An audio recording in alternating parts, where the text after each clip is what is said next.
Capítulo 13, oração verdadeira e abundância. Uma vez eu te pedi que vendesses tudo o que tinhas, que o desses aos pobres e me seguisses. O que eu queria dizer era isto: não tens nenhum investimento em coisa alguma desse mundo. Podes ensinar aos pobres onde está o tesouro que lhe pertence. Os pobres são simplesmente aqueles que investiram de forma errada e eles, de fato, são pobres. Artem e Purchá tinham me prometido que falariam sobre a oração verdadeira e a maneira de receber orientação sobre como eu deveria proceder em minha vida diária. Achei que esse poderia ser o assunto de nossa próxima conversa, porque havia sentido recentemente um desejo de passar algum tempo estudando e aplicando um dos panfletos relacionados ao curso chamado A Canção da Oração, que também fala desses tópicos. Meus amigos ascensionados deveriam reaparecer em agosto de 1998. Mas antes disso, no fim de semana 4 de julho, eu estava planejando ir visitar um homem que Purchá tinha dito que seria visto como o maior professor do curso. Durante os 5 anos anteriores, desde que o facilitador do meu grupo de estudos me deu algumas fitas de Ken Wapnick, de vez em quando eu ouvia os ensinamentos de Ken. Realmente não gostava de ler, e essas fitas eram especialmente úteis para que eu compreendesse e aplicasse o curso. Embora fosse possível estudar o curso sozinho, eu gostava de ter ajuda e sabia que queria muito participar de um workshop com o próprio Ken.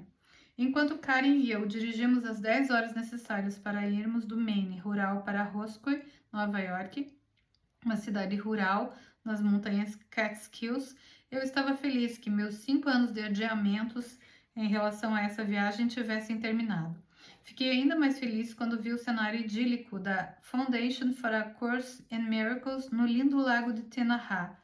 Nós iríamos ficar lá durante as 2 noites seguintes e participar de um workshop chamado Tempo e Eternidade, junto com outros 150 estudantes. Uma grande porcentagem dessas pessoas era da área da cidade de Nova York, mas também havia estudantes de toda a América, assim como alguns poucos visitantes internacionais.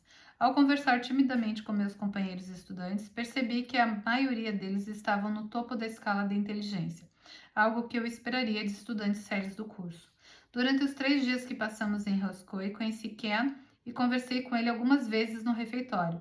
2 das coisas que mais me surpreenderam foram suas maneiras despreocupadas e seu excelente senso de humor, coisas que nem sempre pareciam evidentes em suas fitas cassetes. Embora não seja mesmo possível colocar uma experiência dessas em palavras, é suficiente dizer que achei o workshop um evento transformador. Saí de lá com a convicção de que, embora nem sempre pudesse controlar o que parecia acontecer em minha vida, sempre poderia controlar minha maneira de olhar para isso e, portanto, como iria me sentir a respeito. Alguns anos mais tarde, em junho de 2000, eu iria a Roscoe fazer um segundo workshop com Ken. Dessa vez, fiquei surpresa em descobrir que a fundação estava deixando Roscoe e se mudando para a cidade de Temecula, no sul da Califórnia, a 4.800 quilômetros de distância. Embora um pouco desapontado no início, tinha certeza de que Ken e sua esposa Gloria sabiam o que estavam fazendo e que estavam sendo guiados por Jesus. E eu também sabia que a Califórnia era a meca de uma espiritualidade de mente aberta. Esperava poder visitar a fundação no oeste algum dia, mas sempre seria grato pelos workshops em Roscoe e pela chance de conhecer Ken. De volta em casa, pensei muito naquele verão sobre o assunto da escassez e da abundância, sabendo que queria falar com Arthur e puxar sobre ele. Eu estava espantoso que o povo americano pensasse que precisava de tantas coisas durante a Grande Depressão, se alguém tivesse um teto sobre a cabeça e o que comer já era grato. Sim, havia pessoas ricas naquela época, mas a sobrevivência era estratégia para a maioria dos cidadãos. Se você não estivesse com frio e com fome, estava indo bem. Depois que a Segunda Guerra Mundial terminou e até o início dos anos 50, os americanos eram muito sovinos com seu dinheiro. Todos, menos os muito jovens, ainda tinham a Grande Depressão em suas mentes e poupar estava na moda, para desapontamento das corporações americanas. Então, em 1951, apareceram as primeiras redes de televisão que abrangiam de costa a costa. Pela primeira vez, uma nação inteira podia assistir aos anúncios de televisão que mostravam às pessoas todas as coisas que elas não tinham e todas as razões pelas quais estariam melhores se as tivessem. As pessoas não tinham ideia do quanto eram vulneráveis à sugestão e à ganância. Em meados dos anos 50, os negócios estavam crescendo rapidamente. Naquele momento era tão americano quanto torta de maçã gastar ao invés de poupar. As pessoas compravam coisas que não tinham antes e das quais nunca sentiram falta.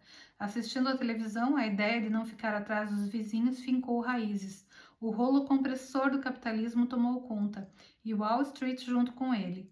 Talvez isso não fosse ruim no mundo material, mas o que estava fazendo com as mentes das pessoas? Isso simplesmente fez com que elas ficassem cada vez mais focalizadas no físico, o que estava em alinhamento perfeito com o roteiro culto do ego, mantendo suas mentes afastadas da disciplina mental. Outro ponto interessante foi que as pessoas não vissem algo na televisão, então não era importante. No dia 11 de setembro de 1973, não foi feita muita coisa sobre o fato de que o presidente do Chile, eleito democraticamente, tinha sido assassinado por pessoas contratadas pela CIA e uma marionete de direita dos Estados Unidos tinha sido colocado em seu lugar. A tortura e o assassinato de tantos do povo chileno que se seguiu a isso foram vergonhosos para o mundo, mas não para a maioria dos americanos, que não viram a história noticiada de maneira precisa em suas redes de televisão. Nos anos 90, o povo americano não sabia que seu país, ainda que quisesse, não teria permissão de se juntar à União Europeia. Pela lei europeia, o fato da pena de morte ser permitida aqui tornava nossa nação bárbara demais para se qualificar como membro. E ainda isso era tudo parte de um roteiro pré-concebido, e eu tinha apenas duas lentes através das quais olhar. O perdão nem sempre veio rápido a mim, mas ele de fato sempre acabava vindo. Em agosto de 1998, estava em casa em uma tarde chuvosa quando Arthur e Purchá apareceram subitamente para sua 13ª visita. Uma Purchá sorridente iniciou a conversa. Purchá: Hey Gary, é ótimo ver você. Como sempre, estamos felizes que tenha ido ver o Ken. É claro, você poderia aprender com ele sem realmente ter ido lá, mas foi divertido ter ido. E o Gary: pode apostar, e foi legal conhecê-lo também. Para um estudioso, fiquei surpreso com o quanto ele é engraçado. Purchá: uma das melhores ferramentas do Espírito Santo é o riso, meu irmão. Se levar o mundo a sério demais, ele vai tomar conta de você. E o Gary: sim, gostaria de ter me lembrado de rir com um pouco mais de frequência. Ainda retardo demais meu perdão, algumas vezes. Estou certo de que vocês sabem sobre qual assunto quero falar hoje. Gostaria de ser melhor em receber orientação, e fico feliz que vocês tolerem tanto meus interesses atuais. Poxa, tudo isso é parte do plano. Vamos discutir uma fonte de orientação que não é deste mundo. Não vamos ficar aqui por muito tempo hoje, então vamos direto ao assunto. Você leu o panfleto A Canção da Oração, certo? Gary: com certeza, é uma das minhas coisas favoritas. Então vamos falar sobre o que é a verdadeira oração e como você pode conseguir um benefício secundário com ela quando não tenta consegui-lo. Gary: uma pergunta rápida primeiro. Arthur: nós só aparecemos para servir. Gary: bem, estive pensando sobre a devoção dos verdadeiros mensageiros espirituais de São Francisco e Madre Teresa. Isso me fez imaginar se sou mesmo digno de ser um mensageiro de Deus. Nem sempre sou devotado, sabia? E o Arthur: lembre-se sempre de algo. Seu perdão prova sua devoção. Você está ficando acostumado a perdoar muito agora e está se esquecendo do que isso nunca foi natural para você até poucos anos atrás. Todas as vezes em que perdoar, pense nisso como uma dádiva para si mesmo e para Deus. Você vai se sair bem. Gary: obrigada, vou tentar. Mas também sinto como se não tivesse o impulso necessário para escrever nosso livro, ou sair por aí tentando ser um orador pelo curso. Não tenho uma voz muito boa para discursos. E o Arthur: você não tem que fazer isso se não quiser, mas se escolher fazê-lo. Lembre-se de algo. Moisés não tinha uma boa voz para discursos. Hitler tinha.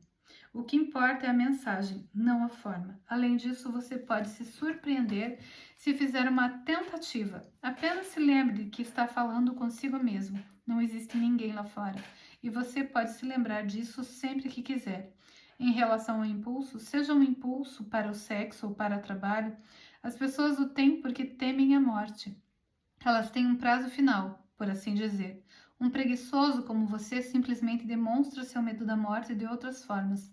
Quando isso acontecer, lembre-se do quanto seu medo da morte e seu medo de Deus são errôneos. Gary: na verdade, tenho mesmo medo de não poder viver no Havaí. Acho que tenho desejado isso muito mais do que podia perceber.